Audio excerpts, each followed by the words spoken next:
तो शुक्रिया मेरे को ये अपॉर्चुनिटी देने के लिए। Thank you. मेरा नाम त्रिदीप है, त्रिदीप कुमार चौधरी। मैं वेस्ट बंगाल से आता हूँ। मैंने अपनी क्लास 10 तक की पढ़ाई वेस्ट बंगाल में की, मेरे होम टाउन कुचबिहार में। फिर 11-12 के लिए मैं कोलकाता गया हुआ था। मेरे कॉलेज एडमिशन से पहले 1 साल का ड्रॉप रह चुका है जेई में। जेई में 90 परसेंटाइल थे, जनरल कैटेगरी। उससे मैं तेजपुर यूनिवर्सिटी में मैकेनिकल इंजीनियरिंग डिपार्टमेंट में मुझे एडमिशन मिली। तो यही है मेरे बारे में एक इंट्रो। और तुमने जेई दिया मतलब? मैंने जेई से यहाँ पे किया। तो जेई से तुमको ट्यू मिला है ना? हाँ। तो तुम्हारा क्या मैकेनिकल तुम्हारा मतलब सेल्फ ब्रांच है कि हाँ मुझे यही लेना है या कुछ अलग था? हाँ, ये थोड़ा इम्पोर्टेंट सवाल एक हो जाता है, क्योंकि अपन मतलब 11-12 में अपन को इंजीनियरिंग के बारे में कुछ उतना जानकारी होता नहीं है। अपन को बेसिक साइंसेस पता होती है। तो जैसे 11 में अपन ने मैकेनिक्स पढ़ा था, तो मेरे को वो सब चीज़ें थोड़ी सी प्रैक्टिकल ओरिएंटेड ज़्यादा लगती थी कि अपन देख सकते हैं मोमेंट या फिर थर्मोडायनामिक्स का हीट ट्रांसफर वो सब। तो उसी से थोड़ा सा मतलब इंस्पायर्ड होके मैंने मैकेनिकल चूज़ किया था। तो मेरा सेल्फ मतलब एक ब्रांच था। ओके। तो आपको ट्यू में मैकेनिकल अच्छा लगा पढ़ने में? मतलब देखो, ऐसा नहीं है कि अच्छा लगा, मतलब थोड़े बहुत तो टीचर मतलब हर डिपार्टमेंट में अच्छे होते हैं, थोड़े खराब होते हैं, थोड़े बहुत खराब होते हैं। तो अपन को एक मिला जुला एनवायरनमेंट मिला। और वही बात है कि सब्जेक्ट के प्रति आपका अगर इंटरेस्ट है, हाँ, तो आप सस्टेन कर लोगे।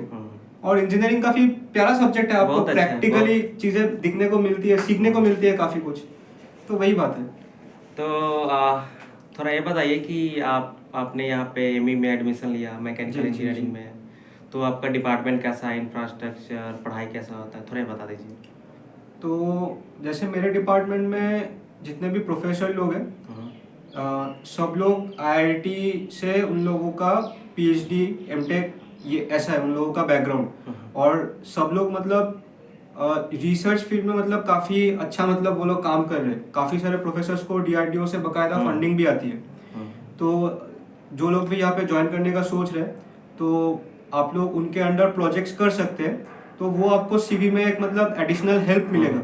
और इतने एक्सपीरियंस टीचर, इनफैक्ट कुछ डिपार्टमेंट जैसे इलेक्ट्रिकल डिपार्टमेंट, उसमें लोग बाहर से पोस्ट डॉक करके भी आते हैं। तो काफ़ी उनके पास एक आप लोगों को रेफरल देने का एक अपर हैंड रहता है, अगर आपको हायर स्टडीज़ करना है बाहर के यूनिवर्सिटीज़ में। और अगर आप उन लोग के फंडेड प्रोजेक्ट्स में कंट्रीब्यूट कर पाते हो, तो डेफिनेटली आप लोगों को डीआरडीओ या इसरो ये सब में भी इंटर्नशिप मिलने का एक चांस रहता है। तो और रही बात इंफ्रास्ट्रक्चर की, तो हम लोग का डिपार्टमेंट में लैब्स काफ़ी अच्छे हैं। हम लोग के पास एक आईसी इंजन का लैब है, उसमें प्रॉपर इक्विपमेंट्स हैं। उस ये छोड़ के प्रॉपर सीएनसी वीएनसी भी है, और लैब मशीन वगैरह भी है सेंट्रल वर्कशॉप में। तो हम लोग को वो सब सिखाया जाता है। और बाकी जो टेक्निकल ऑफिसर्स हैं, जो लोग मतलब लैब में सिखाते हैं, एक को छोड़ के बाकी सब अच्छे। ये सच बात है मतलब। हाँ, वो तो सभी जगह होता है। हाँ, हाँ। कि एक तो ऐसा होता है आदमी। तो ये बताइए कि आप ओवरऑल कैंपस कैसा है? थोड़ा लस ग्रीन है? क्योंकि लोग अगर नॉर्थ ईस्ट प्रेफर करता है तो एक बड़ा फैक्टर होता है कि भाई उधर का कैंपस अच्छा होगा। थोड़ा कैंपस के बारे में बता दीजिए। देखो, कैंपस काफ़ी अच्छा है भाई। अगर आपको मतलब मैं जैसे वेस्ट बंगाल से आता हूँ ना, तो वहाँ पे इतना अच्छा कैंपस मेरे को शायद ही मिलता। और रही बात, ये सिर्फ एक इंजीनियरिंग कॉलेज नहीं है, तो आपको यहाँ पे अलग अलग डिपार्टमेंट, अलग अलग ब्रांचेस के लोग भी मिलेंगे। मोस्ट इम्पॉर्टेंटली आपको यहाँ पे साइंसेस, ह्यूमैनिटीज़, कॉमर्स, एमबीए, ये सब डिपार्टमेंट के लोग मिलेंगे। तो आप एक मतलब होलसम काफ़ी एक डिस्कशन कर सकते हैं अलग अलग डोमेन के लोगों के साथ, और आप पता कर सकते हैं कि उन लोगों के फील्ड में क्या चल रहा है। जैसे कि मान लीजिए आप एक इंजीनियर हो, और आपको यहाँ पे आके एमबीए डिपार्टमेंट के लोगों से बातचीत करके पता चला एमबीए से क्या क्या अपॉर्चुनिटीज़ होती है, और आपने क्लोजली उन लोगों का प्लेसमेंट ये सब ऑब्जर्व किया, तो आप फिर खुद के बारे में भी एक बेटर डिसीजन ले पाओगे। या मान लेते हैं कि आपके दिमाग में कोई स्टार्टअप का आइडिया है, या कोई एक प्रॉब्लम है जिसको आप सॉल्व कर पे उसके ऊपर आप बिजनेस खड़ा करना चाहते हो। तो यहाँ पे क्योंकि इंटरडिसिप्लिनरी एक माहौल है जहाँ पे आप फ्री हो किसी के साथ भी कम्युनिकेट करने के लिए, तो आप उन लोगों से काफ़ी ज़्यादा इनपुट लेके अपने आप को ऐसे डेवलप कर सकते हो उस लाइन में। और एक और बात, मतलब इंफ्रास्ट्रक्चर ऐसे सीनिक ब्यूटी की मतलब एस्पेक्ट में बोला तो काफ़ी अच्छा है, लेकिन एक बात हमको गौर करनी पड़ेगी कि इंफ्रास्ट्रक्चर ना सब कुछ नहीं होता है। मतलब लश ग्रीन कैंपस हो गया, ये सब।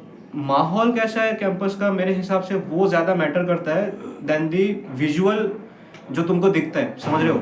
मतलब तुमको ऐसा भी दिख सकता है कि बहुत मतलब बड़े बड़े बिल्डिंग्स है, बहुत मतलब वेल फर्निश्ड तुमको रूम्स दिख सकते हैं, या फिर बहुत ऑर्गेनाइज्ड तुमको कैंपस दिख सकता है। तुम कहीं भी जाओ, मैं बस ट्यू का बात नहीं कर रहा, लेकिन ये भी ध्यान रखना कि चीज़ें अंदर से खोखली ना हो। जो दिख रही है और जो एक्चुअल में है, एक बार हो सके तो वहाँ के जो लोग हैं जो वहाँ पे पढ़ाई कर रहे हैं या पास आउट है, उनसे एक बार आप लोग बातचीत करके आप पता कर लीजिए कि एक्चुअल में कैसा है ना है, तो आप लोग मेरे हिसाब से एक अच्छा डिसीजन ले पाओगे। और आप लोगों के करियर का बात है, तो थोड़ा सोच समझ के आप लोग कीजिएगा।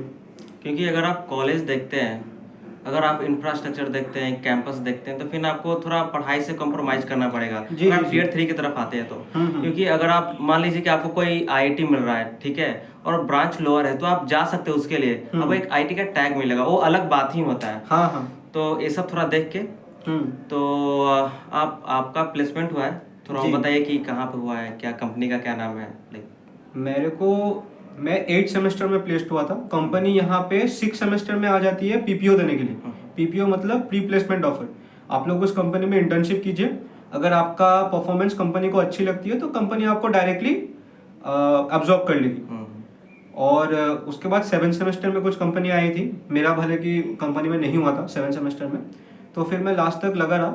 मेरे को 8 सेमेस्टर में एक hitech next engineering private limited बोल के एमएसएमई है, मेरे को उसमें जॉब लगी है अभी रिसेंटली। तो आपको इस कंपनी में जॉब लगा, हाँ। तो आपको कैसा लग रहा है, अच्छा लग रहा है या खुशी? हाँ मतलब लोग इंजीनियरिंग तो इसीलिए करते हैं कि एक जॉब मतलब लग जाए। आपको क्या लगता है कि जैसे कॉलेज आसाम में है, तो लोग प्लेसमेंट के लिए एडमिशन लेते हैं या लाइक हायर डिग्री करने के लिए? क्योंकि यहाँ का एक अलग परसेप्शन है कि लोग हायर डिग्री ज़्यादा प्रेफर करता है, तो थोड़ा बताइए। देखो मेरे हिसाब से ऐसा है कि प्लेसमेंट अगर आपका लग जाता है ना, तो आपको खुद भी कहीं ना कहीं एक कॉन्फिडेंस आता है कि मैंने 4 साल जो पढ़ाई किया, मैं उसके दम पे इंडस्ट्री में मेरे को एक घुसने का मौका तो मिला। क्योंकि अभी तो जॉब मार्केट बहुत ख़राब है। बहुत आप कोर में देख लीजिए, क्योंकि इंडिया मैन्युफैक्चरिंग ओरिएंटेड एक कंट्री है नहीं। और आप आईटी में भी देख लीजिए, एआई के आने के बाद से थोड़ा आईटी में भी जॉब का जो नीड है वो थोड़ा घटा है। तो आईटी सेक्टर में तो बहुत अब कम होने वाला है। तो ये कहीं ना कहीं एक आपको कॉन्फिडेंस का बूस्ट देगा। और आप एक बार इंडस्ट्री में जाइएगा तो आपको ये एक बात दिखेगा कि जो प्रैक्टिकल इंजीनियरिंग है वो ना थोड़ी सी अलग है। जो आप किताबों में जो पढ़ते हैं वो आपको थोड़ा सा अलग दिखेगा। है वही बुक का नॉलेज बहुत इंपॉर्टेंट है ये समझने के लिए कि हो क्या रहा है, लेकिन आप इंडस्ट्री में जाओगे तो आपको समझ में आएगा कि कैसे हो रहा है। तो जैसे कि आप अगर कोर ब्रांच में आते हैं, जैसे अमित इलेक्ट्रिकल से है, मैं मैकेनिकल से हूँ, तो ये सब ब्रांचेस में ना एक्सपीरियंस का एक काफ़ी ज़्यादा मतलब अनसेड एक्सपीरियंस का वैल्यू होता है। एक कहावत है कि एक कोर इंजीनियर अगर है, उसके जितने सफ़ेद बाल है उसका उतना वैल्यू ज़्यादा है मार्केट में। सफ़ेद बाल एक्सपीरियंस से आता है। सही बात है।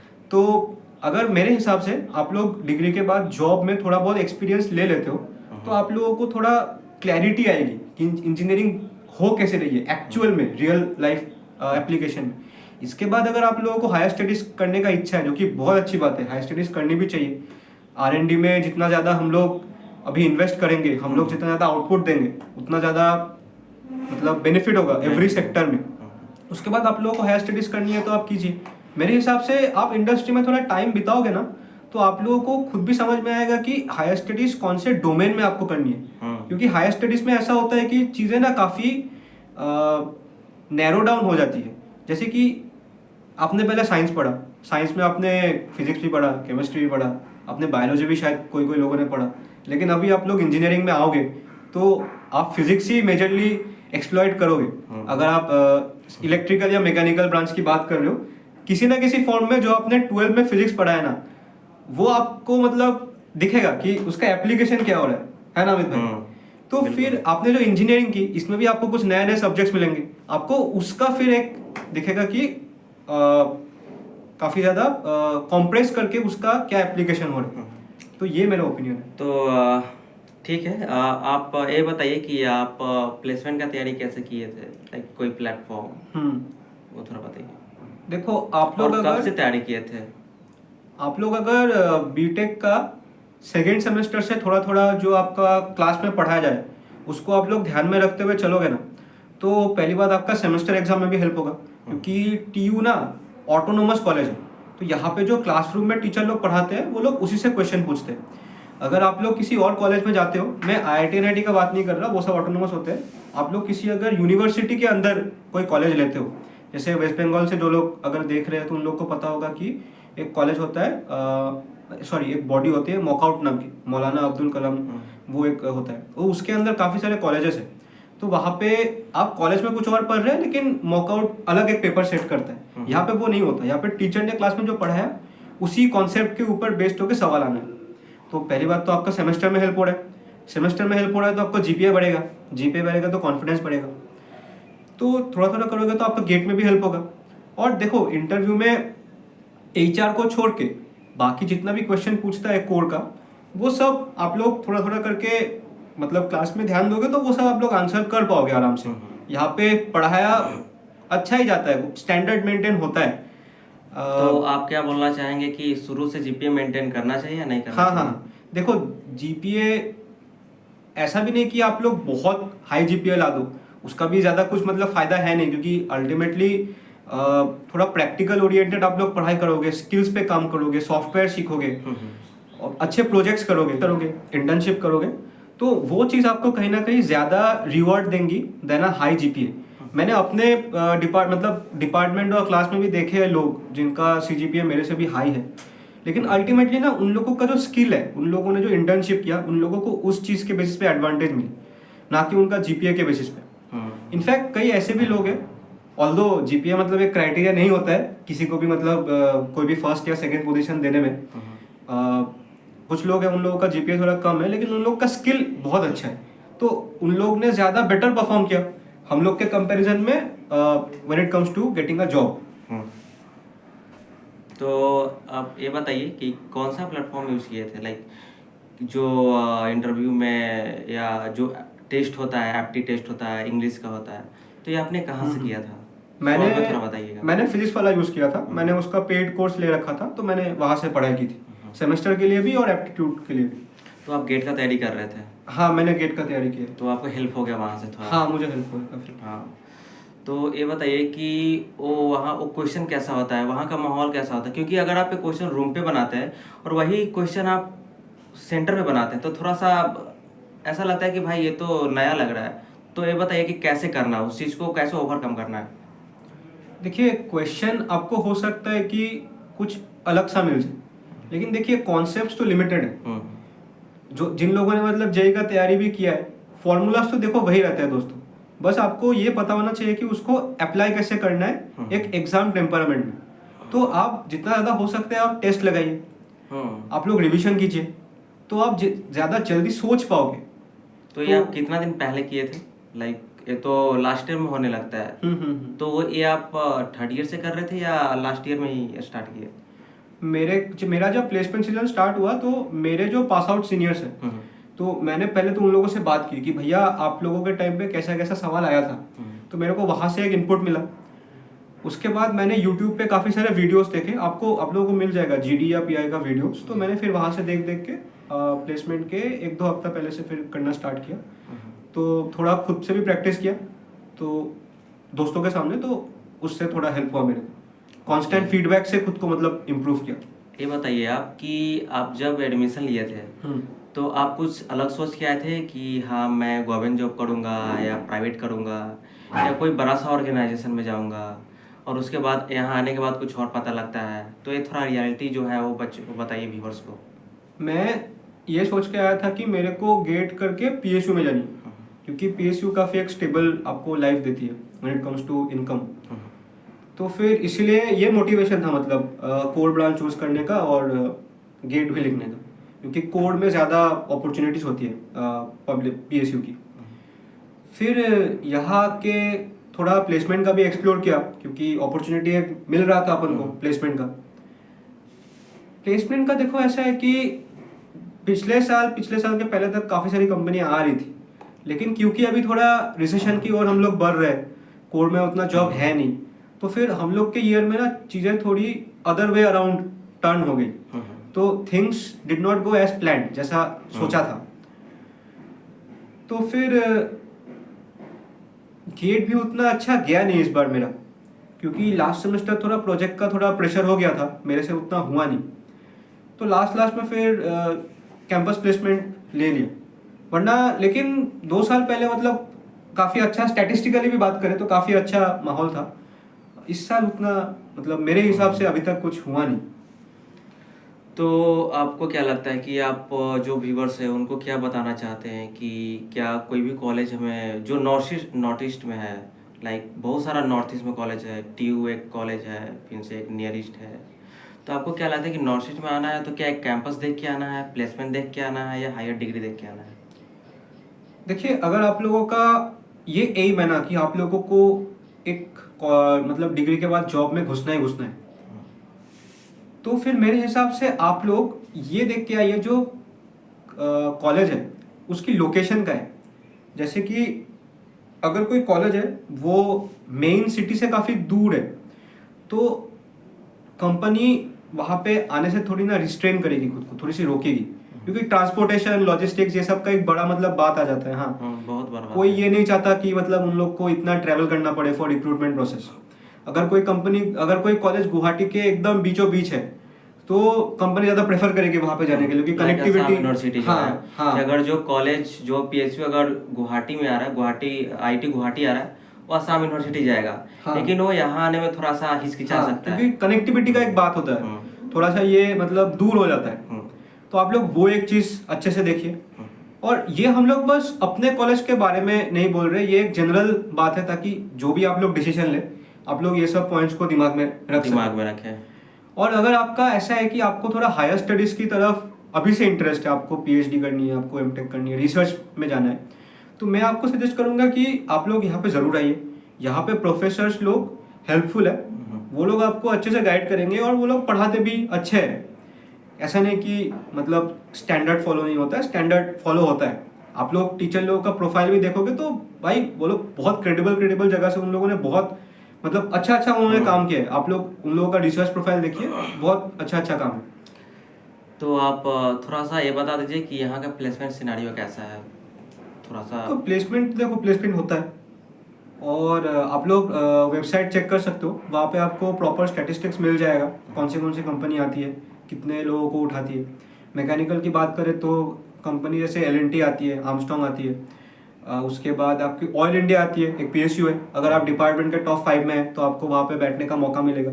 आप लोग गेट अगर क्वालिफाइड नहीं भी हो, आप लोग फिर भी वहाँ पे इंटरव्यू देके आपका सिलेक्शन कंफर्म कर सकते हैं। और डालमिया भी आई है इस बार, कुछ नई कंपनीज भी आई है, जैसे फार्मिट्रॉन, ये एक स्टार्टअप है, इस बार आई है। मतलब जो इसी है वहाँ पे भेल भी हाँ, आता है, इसी में भेल भी आता आती है। उसके बाद मास रिक्रूटर्स भी आती है, CSE डिपार्टमेंट में कॉग्निजेंट, TCS, ये सब कंपनीज भी आई है यहाँ पे। तो मतलब ओवरऑल रिक्रूटमेंट सिनेरियो सही है यहाँ का, बहुत सारी कंपनी आती है। तो त्रिदीप ये बताइए कि आपका लॉन्ग टर्म गोल क्या है, इसके बाद क्या आप जॉब करेंगे या जॉब के बाद क्या करेंगे? मैंने अभी सोचा है कि मैं गेट के लिए बैठूंगा, क्योंकि एम गेट के लिए हमेशा करना था।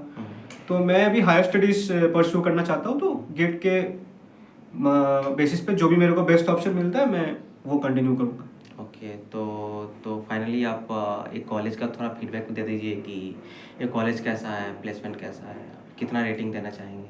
देखो, कॉलेज के 4 साल मैंने बहुत मज़े किए, मुझे बहुत अच्छे दोस्त मिले, मेरे को मतलब डेवलप करने का मौका मिला खुद को, मुझे बहुत मतलब अच्छे प्रोफेसर से पढ़ने का मौका मिला। वो लोग काफ़ी ज़्यादा प्रैक्टिकल ओरिएंटेड इंजीनियरिंग में वो लोग बिलीव करते हैं, और हम लोग को भी काफ़ी कुछ सीखने मिला उन लोगों से। लैब्स काफ़ी अच्छे, प्रैक्टिकली लैब में एक्सपेरिमेंट करके बहुत कुछ सीखने को मिला। प्रोजेक्ट्स काफ़ी किए मैंने मेरे गाइड के अंदर, उन्होंने बहुत अच्छे से गाइड किया। और कैंपस में देखो बहुत सारे फेस्टिवल सेलिब्रेट होते हैं, हर तरीके के फेस्टिवल्स लगभग सेलिब्रेट होते हैं। बिहू हो गया, फिर कैंपस के बाहर दुर्गा पूजा हो गया, दिवाली हो गई, हॉस्टल्स में दिवाली सेलिब्रेशन, वो एक बहुत मतलब बड़ा चीज़ होता है, सारे हॉस्टल्स में होता है। हाँ, वो बहुत सही चीज़ है। उसके बाद कल्चरल नाइट्स हो गया और एनुअल स्पोर्ट्स हो गया। तो ओवरऑल आप लोग का एक पर्सनल डेवलपमेंट और ग्रोथ के लिए आप बहुत अच्छा ऑप्शन मान सकते हो ट्यू को। आप लोगों को काफ़ी मज़ा आने वाला है। ठीक है, तो त्रिदीप थैंक यू आपका थैंक यू इतना ज़रूरी टाइम देने के लिए व्यूअर्स you. को। Thank you so much.